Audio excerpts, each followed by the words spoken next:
Another cool season vegetable that should be going into the garden right now is leaf lettuce. And it probably is even more sensitive to high temperatures than the cold crops that Sue was just talking about.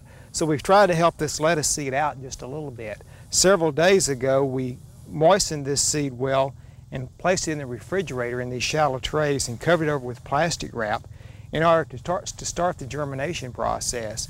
After it was in the refrigerator for a few days so that this cool temperature could start the germination process, then we removed it where the temperature was warm or at room temperature for several hours, and actually the seed began to germinate. So now they can go into the garden. We need to be real careful though, because they have begun to germinate. We don't want to interfere with or damage the sprouts that have already appeared. So I can very gently rake those off of the tray into the row that I've prepared. And this row should be very shallow, probably about 1/2 to 3/4 of an inch deep. And if I'm careful and rake those off in a somewhat of a uniform pattern, then I can come back with a garden stake or even my finger if I wanted to and try to distribute or spread those seeds out just a little bit. I'm not going to be too concerned if I get these thick because I can always come back and thin these out later.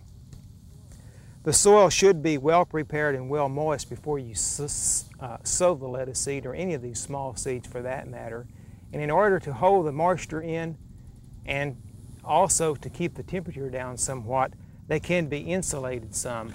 I'm going to insulate these by covering them with vermiculite. Dry peat moss would also work well, or even sand. But I can cover these over with about 1/2 an inch or 3/4 of an inch with vermiculite. This will give them somewhat of a protection from the high temperatures.